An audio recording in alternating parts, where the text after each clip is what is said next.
Begin with correspondent Nate Foy outside Manhattan Federal Court. Good evening, Nate. Brett, good evening. A historic day here in downtown Manhattan where Nicolás Maduro and his wife, Celia Flores, appeared in federal court. An interesting moment at the end of the arraignment. A man spoke in Spanish to Maduro saying that he will pay for what he has done. Maduro responded saying he's a kidnapped president and a prisoner of war. Amid a backdrop of protest in Manhattan, former Venezuelan president turned illegitimate dictator Nicolás Maduro and his wife, Celia Flores, pleaded not guilty to charges of narco-terrorism, importing cocaine, and weapons offenses. Maduro told the court, quote, "I'm innocent. I'm not guilty. I'm a decent man. I'm still president of my country." Maduro and Flores traveled to the courthouse by helicopter and an armored vehicle motorcade flanked by DEA agents. Maduro and his co-defendants are accused of partnering with narco-terrorists like the Sinaloa cartel and the Tren de Aragua gang. Dating back to 1999, prosecutors say Maduro led an operation that provided law enforcement cover and logistical support to transport thousands of tons of cocaine from producers in Colombia to Venezuela and eventually Central America to then reach the United States. This was a criminal organization that used the instrumentalities, facilities of the state to make Venezuela a hub of drug trafficking. Prosecutors say in 2006, while serving as Venezuela's Minister of Foreign Affairs, Maduro, quote, provided Venezuelan diplomatic passports to drug traffickers and facilitated diplomatic cover for planes used by money launderers to repatriate drug proceeds. Maduro and Flores are even accused of ordering the kidnappings and murders of those who threaten their drug empire.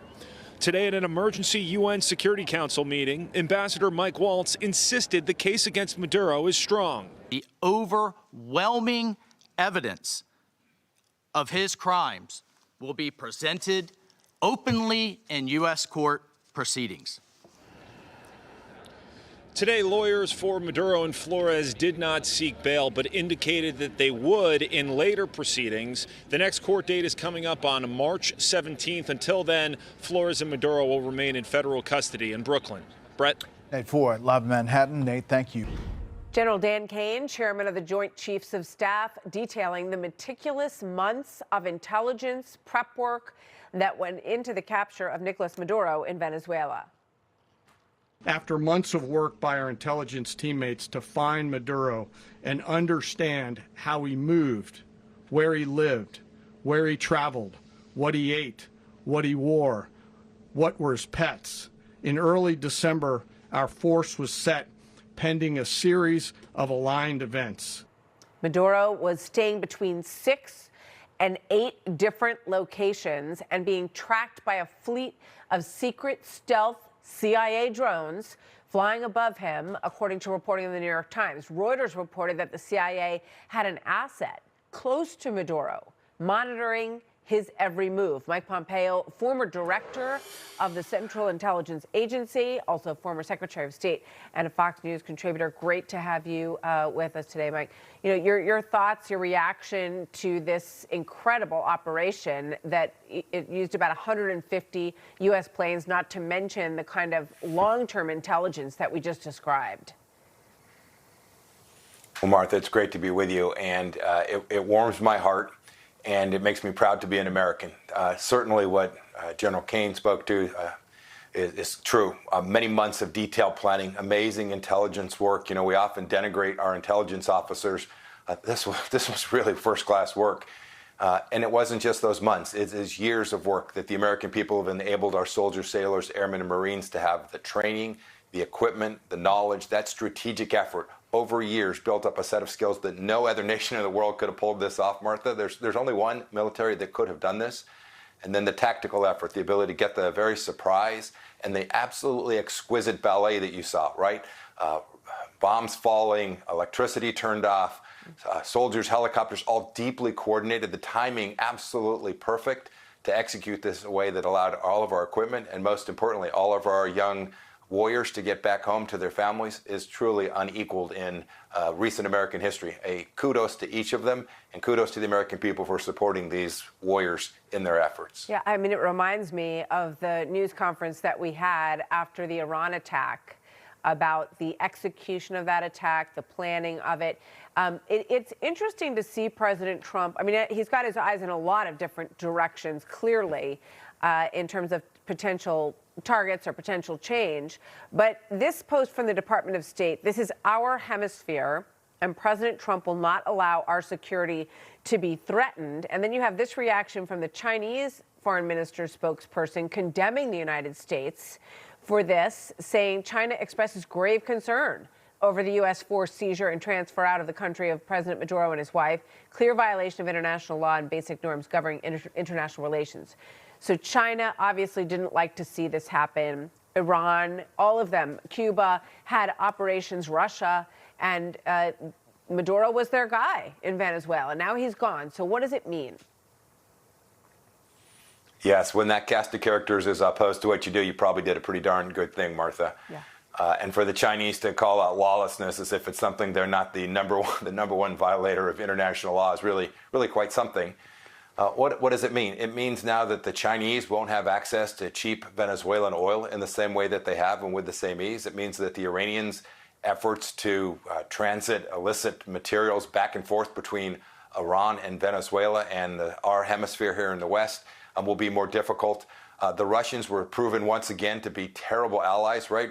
The Cubans and the Russians have protected Maduro for years, and they couldn't stop the United States from an attack like this. I think the next dictator who says, hey, I'd like a few more Russian air defense systems to protect me is going to think twice about that, realize that they're nearly worthless when the power actually comes. And so I think this demonstrates once again that the right ally is the United States of America, and nations all across the world will see this. And dictators are surely sleeping a little more uneasy this evening as well.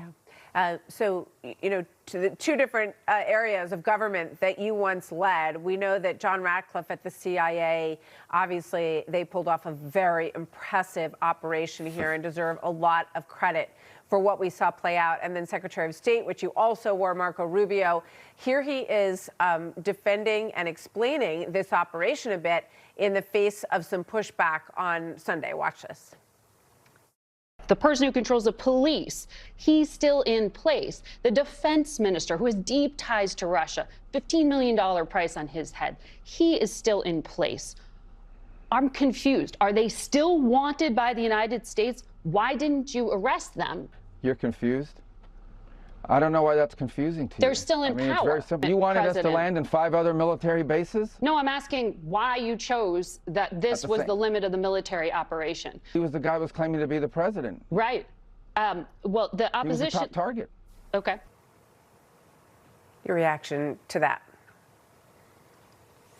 Yes. Look, we're all happy with what happened, but it's going to take a little bit of patience, and I think that's what you heard Secretary Rubio say. And so Director Ratcliffe and he have done really good work. I am confident in advance of this to talk with the folks who are now putatively in charge of Venezuela, to tell them our expectations for them, how it is we expect that they will behave in the aftermath of the decapitation of the leader of that country, not the president, but the guy who was in charge and controlled the military.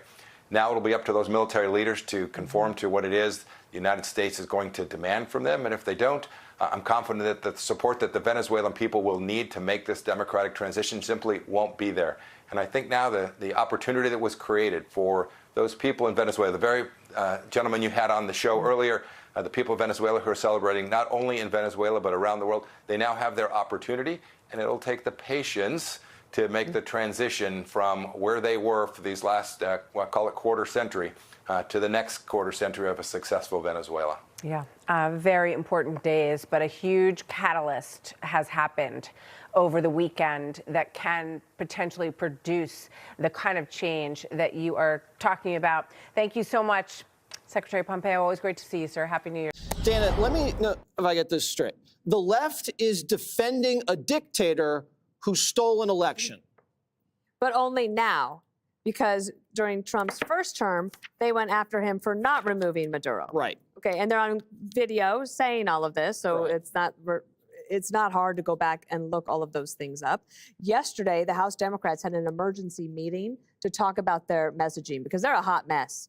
They are twisted all in knots about what are they going to say, and they think that their base wants them to say, like if President Trump said, we're going to cure cancer, they would say, leave cancer alone. Like, But if you just take a step back, it's no wonder that Democrats who are in swing states or in tough districts, they realize that the initial gut reaction to go against anything is going to make their lives harder in trying to win back 2026. But there was an alternative. For example, let's say you're really worried about Venezuelan migrants that have come to America, and you're upset that President Trump has removed that temporary protective status, right?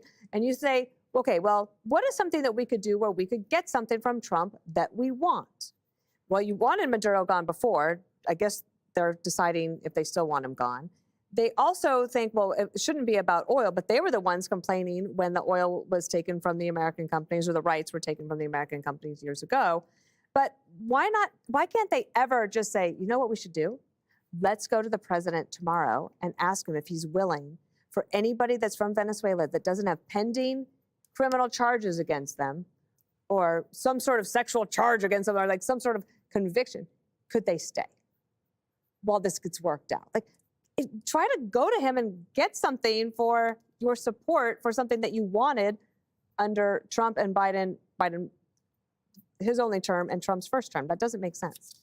Do you know, Greg, what the Democrat policy is on Venezuela? Yes, I do. What is that? They don't see a dictator, they see a father. Ooh. A father with a son and 3 stepsons. And once again, Trump, the authoritarian, has split a family up. Aw.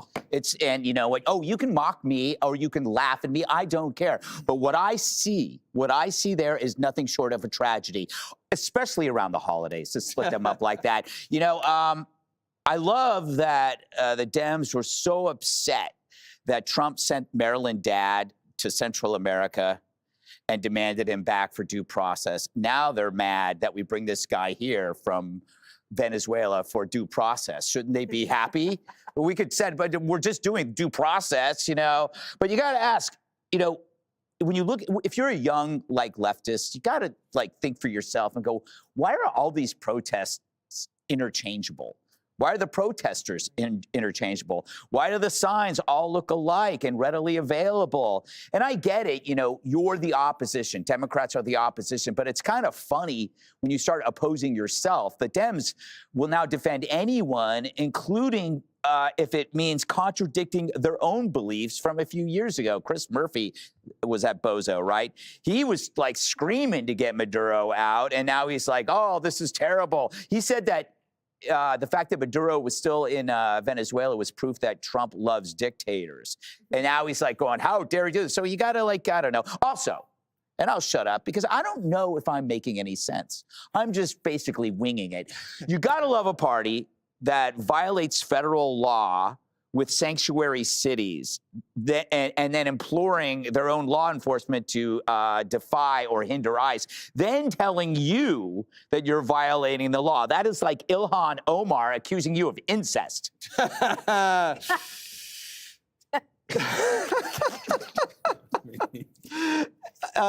That's been proven, right? I mean, no, I don't know what incest, the marrying.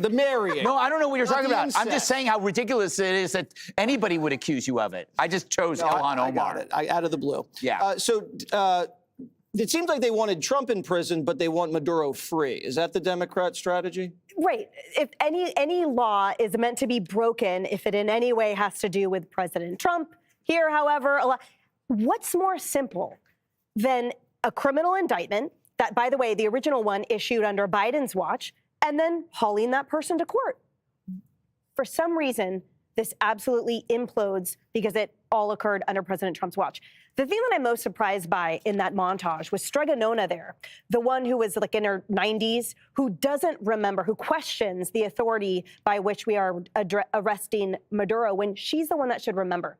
I'm now used to, unfortunately, all of these Democrat politicians and all of these sophomores that are protesting outside, forgetting everything about history. But I would think someone of her age would remember exactly what happened, for example, with Noriega, and maybe back to the 1800s case I mentioned earlier, because maybe she's that old.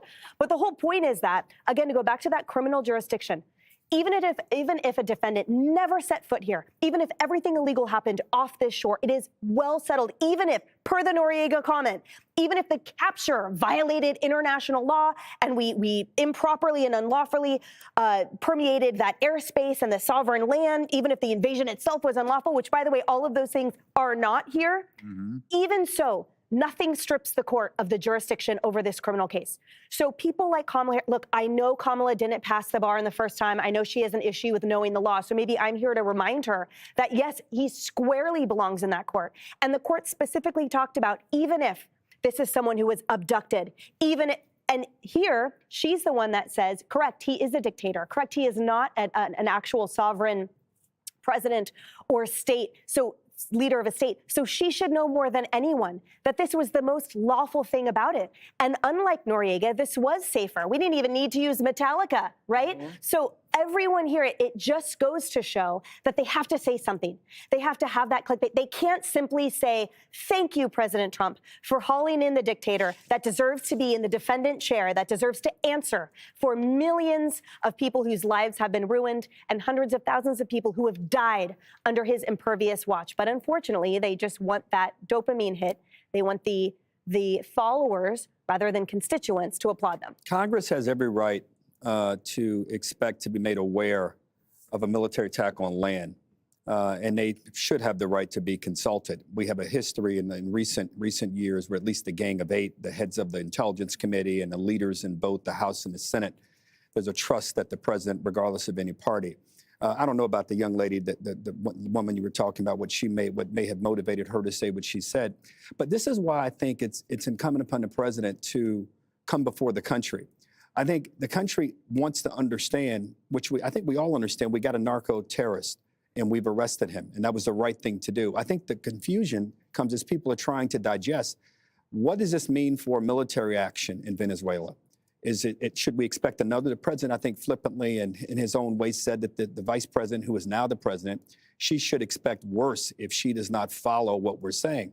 I think the confusion for a lot of people, Emily, and those around the table, is when President Trump, in the press conference at Mar-a-Lago, which I watched very closely and watched Secretary Rubio very closely, when he was asked what's going to happen in Venezuela now, and he said, we're going to run the country. I think that's what really provoked and catalyzed a lot of this reaction. I think the Democrats will react in the way some are. You're right, Jesse and Dana, there's an inconsistency in what, and Greg, you pointed out something that Senator Murphy said. There's an inconsistency there that you have to fess up to. But if you're the president, you have to give a message to the country, explain what we did, explain why we did it, what running the country means. And I've seen some people in the administration talk about this term FAFO, which I think they really mean mess around and find out. That can't be a governing military doctrine. You said it well, Greg, just a few seconds ago. It almost feels like we're winging some of it. We didn't wing the military part of it. Jay Clayton is not winging the exercise of the legal instruments that he's using, as Emily said, but it doesn't sound like we know fully why we're there, what we're trying to accomplish, and frankly, what the Dunroe doctrine actually is. He did invoke my name. I didn't say anybody winging anything. You used the word winging, not about him. He was winging it. I said I was winging it, and Harold. I just used it to How say somebody dare else. you? By the way, you did mention one thing about like running this before Congress. There is no trust. It would have been leaked immediately, and those people would have died. I disagree with you. Oh no, we know it. You had Democrats basically telling the military to disobey orders. There's no way after that Trump is going to tell anybody anything. In terms of saying run the country, he's basically saying we're cutting up their credit cards for now. That's all it is. There's been no example of anybody leaking anything under President Trump, and I hate to say this, but the only time anyone is talking about military, Harold, they weaponized the intelligence. That's not fair. That's not fair. That's not fair. The only leaking was by the president's own team on a tweet site. You're wrong. I'm right. Happy New Year. Was inside the courthouse for the hearing. He's also an attorney and retired NYPD inspector with a lot of knowledge across the judicial board here on how law enforcement works. Paul, great to have you with us. Your takeaway from what we watched in that courthouse today? Well, Martha, I think you put your finger right on it. I don't think has entirely got the message that he is no longer the president of Venezuela. In fact, it's one of the things he said in court, and I don't think reality has bitten yet. He said that he is innocent. His demeanor in court was very much still of somebody who considers himself a world leader, so much so that the hearing started with him starting to spout off a little bit to the judge before he was actually asked. And in fact, the judge had to stop him and said, there'll be time for that later, but right now you're not going to do that. The judge took control of the courtroom. So in terms of demeanor, he still is a proud, in his mind, leader of a nation, while as his wife sitting next to him seemed a lot more intimidated, shrunken, and bewildered. I don't think yet that Nicolás Maduro realizes quite what the future holds for him. Yeah, well, now he's back in the holding facility at the correctional facility in Brooklyn, where there have been a sort of notorious crew of inmates over the course of recent history. Ghislaine Maxwell was held there. Let's put it up. Sean Diddy Combs was there. Sam Bankman-Fried, Luigi Mangione, and now Nicolás Maduro. All have been in this same facility in Brooklyn. They closed down where Epstein was, the Manhattan version of this, after that whole debacle. Give us a sense of what life is like at the Brooklyn facility. Well, it's not good. I mean, first of all, they're holding more prisoners than the place was designed for. And if you don't want to take my word for it, you can take Ghislaine Maxwell's, because while everybody thought, okay, she's just being a diva, she actually listed some of the depredations of the place, and she's probably right. It's overcrowded, it's old. There's a reason that they're redoing the one in Manhattan here behind me. So, yeah, he's not staying in the Taj Mahal, but yet, despite having been there already, he doesn't seem to really think that, any of this is going to affect him or intimidate him, and he does seem to be defiant and ready to fight. Paul Morrow, thank you very much. Great reporting today from this incredible story that broke over the weekend, and the military operation was extraordinary as well. We'll get into that in just a moment. Professor and Fox News contributor Jonathan Turley is here. Jonathan, welcome to you. First off, it's been a big day. What struck you most so far? Well, his statement in court was remarkable, that he's still the president of his country. You would think that the prison jumpsuit would disabuse him of that concept, but certainly over 50 countries around the world would not accept that, and I don't think the court will either. This is Noriega 2.0. I mean, he's going to be arguing that he is still the head of state entitled to immunity, just that very few people believe that's true. And he's in a worse position than Noriega. So I expect that they're going to stick the landing on this. This is going to go to trial, and he stands an excellent chance of being convicted. I mean, the only scarier thing than that operation for Maduro should be the superseding indictment. I mean, they have a lot on him, more than most of us imagined.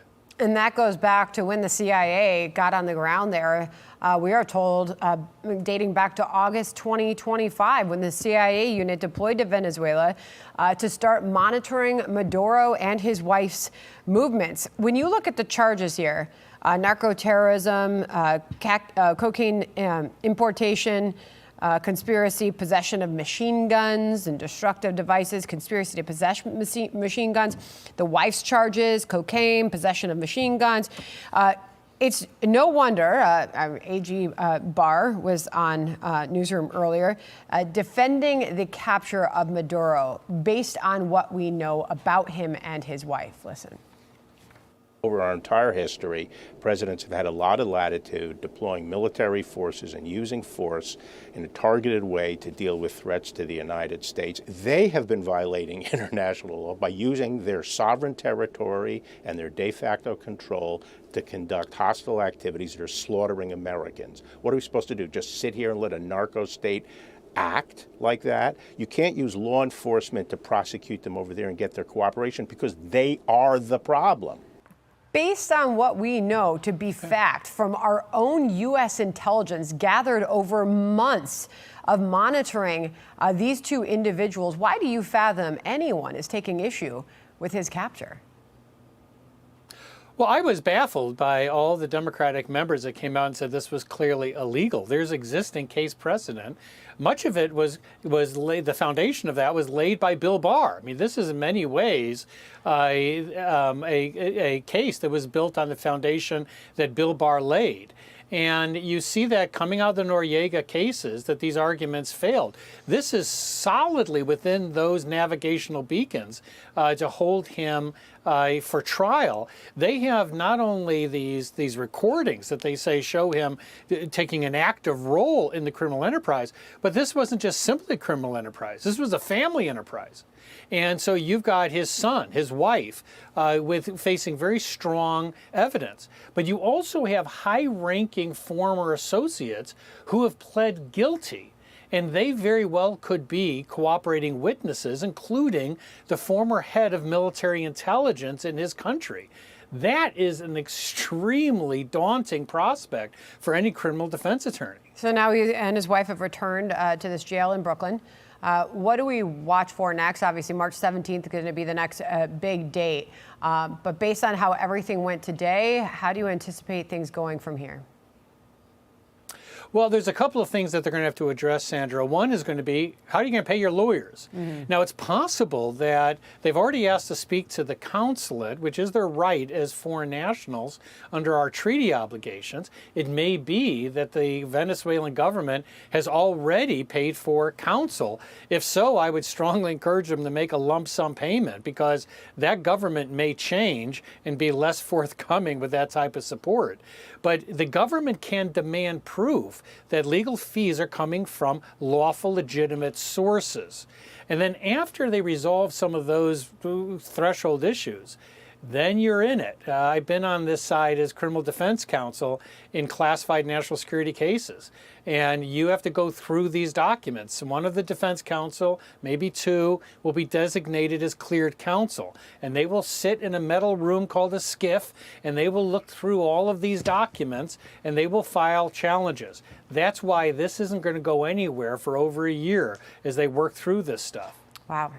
All right, Jonathan Turley on all of that for us. Jonathan, thank you. Thank you, Sandra. All right. Definitely. Hi, everyone. I'm Dana Perino, along with Emily Campagno, Harold Ford Jr., Jesse Waters, and Greg Gutfeld. It's 5 o'clock in New York City, and this is The Five.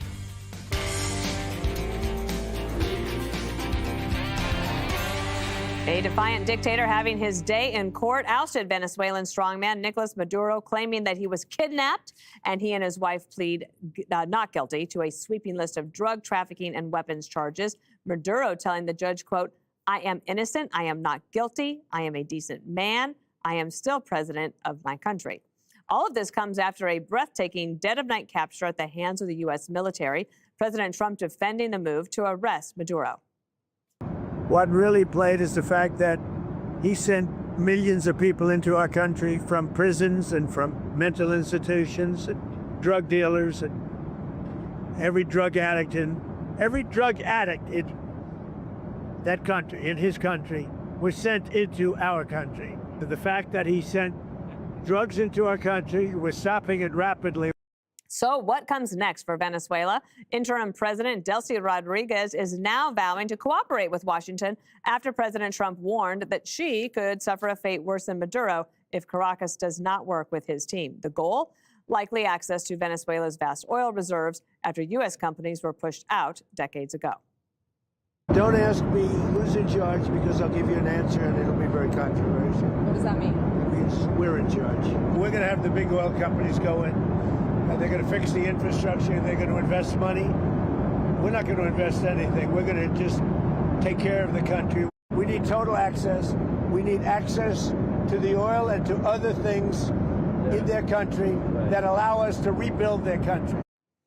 And Happy New Year, everybody. We get right back to it. Jesse, maybe start with you on just the overall news, the big picture, the shock and awe of it. Sure. Audacious, Dana. First, big props to Delta Force. These guys go in on Night Stalkers in the dead of night, take on enemy fire, land, blowtorch the doors off this fortress, kill all of these Cuban bodyguards, and then capture this tyrant and his wife right as they were about to get into this steel safe house. They cuff them, they bring them home, absolutely incredible when you think about what could have gone wrong. You could have had a Mogadishu situation under Clinton. You could have had hostages like they did in Iran under Jimmy Carter, but this was a perfect operation. You know what it reminds me of? My back surgery. Donald Trump's like my surgeon. He's elegant and he's precise. And he went in there with the perfect extraction. You get this guy out of here. But Dana, this is not regime change. This is just trying to change the regime's behavior. Remember, the regime is still intact. So you have this vice president who we're going to have to deal with. Now, I don't know whether she is an ideologue, a thief, a nationalist. We're about to find out. Might be our asset. She could be. We don't know yet, but time will tell. But when Trump says we're going to run the country, what he means is we have a naval blockade, so we control the cash flow. We know what goes in, what goes out. So we know who gets paid. And if we don't want them to get paid, we can decide that. Or we can send in more commandos or more missiles, depending on people, if they behave or not. So what does behaving look like? That's the big question. They have to stop doing business with our enemies, the cartels, the communists, and Hezbollah. They have to stop pouring narcotics and migrants into our country. And they have to give us back our oil rights, which they stole. And judges have agreed these have been stolen from us. So if you have it's basically like the Spanish Saudi Arabia. They have more oil under the ground than the Saudis do. So you get the Western companies back in there, you get it back online, and what does that do? It makes Venezuela more prosperous, America more prosperous, keeps energy prices low, which starves the Putin war machine, keeps inflation down, which is good for the economy, and it isolates the Iranians, and it makes us the seller of oil to China. Now, we might not have elections for quite some time. We might have to bribe a lot of people in Venezuela, but I'd rather have them on our payroll than have them on the payroll of the cartels and the communists, which is why we'll be going down and broadcasting all next week live from Caracas. I can't wait. Johnny will be on the streets, getting the pulse of the people, doing man on the street, and that is something everybody will look forward to. I can't wait to see the movie clips he pulls. That's right. That will go with in it. Espanol. Harold, one thing that was interesting was the unity amongst Republicans and Democrats in Florida on this action. Without question. First of all, Happy New Year to everybody, and it's good to be with everybody around the table. I was pleased to see that too, DP, and I was expecting also some pushback from some about whether or not Congress was advised or Congress was consulted or even Congress was communicated with. But we'll come to that in a little bit. I agree with Jesse. The execution of this mission, and we think about some of the nonsensical things that some say about how DEI has ruined our military. Our military has done Operation Midnight Hammer, and they've done this as well as other things since President Trump has been in office flawlessly. And this is another example of it. I applaud Jay Clayton, the Southern District, the U.S. Attorney for the Southern District here, who obviously understands, as he shared this morning, how serious this case is, how prepared they have to be. And equally important, I think that Emily would agree, our system of law declares that you're presumed innocent until proven guilty. And the U.S. Attorney said that this morning. Now, here's where it gets a little tricky for me. I don't know exactly what the primary motive was for going in and getting Maduro, who is a bad guy. I understand why the Florida congressional delegation celebrated. There's a former member of the Tennessee delegation sitting on this table here who celebrated as well. But when the president said that, and I heard Mr. Rubio say we're going after a narco-terrorist, which we should have, and which we have, and I think that others have also said we need to meet these drug dealers where they are, and this guy is a drug dealer. And I believe that the U.S. Attorney's Office here will bring justice. The question is, are we there for the narco issue, or are we there because they have mismanaged the production of their natural resources? And one will say both. I give President Trump a lot of credit. He just basically said it out loud, said the quiet part out loud, said we're there also to ensure that they produce oil in a way that is conducive and consistent with the kind of reserves that they have. And I wonder aloud if that's what the country wants.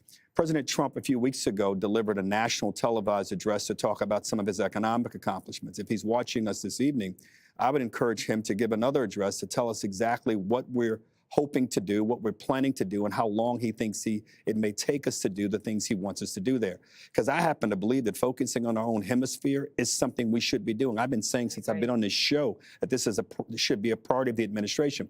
But if the priority is not catalyzing all of this growth and rule of law and governance in these countries to help those countries survive and help those countries flourish so they won't come to our country, but it's to help our oil companies and us make more money. I think the country would love to know a few more of the details there. But I'm one Democrat and one American who says congratulations to our military, and I say congratulations to President Trump for having the courage to go get this thug.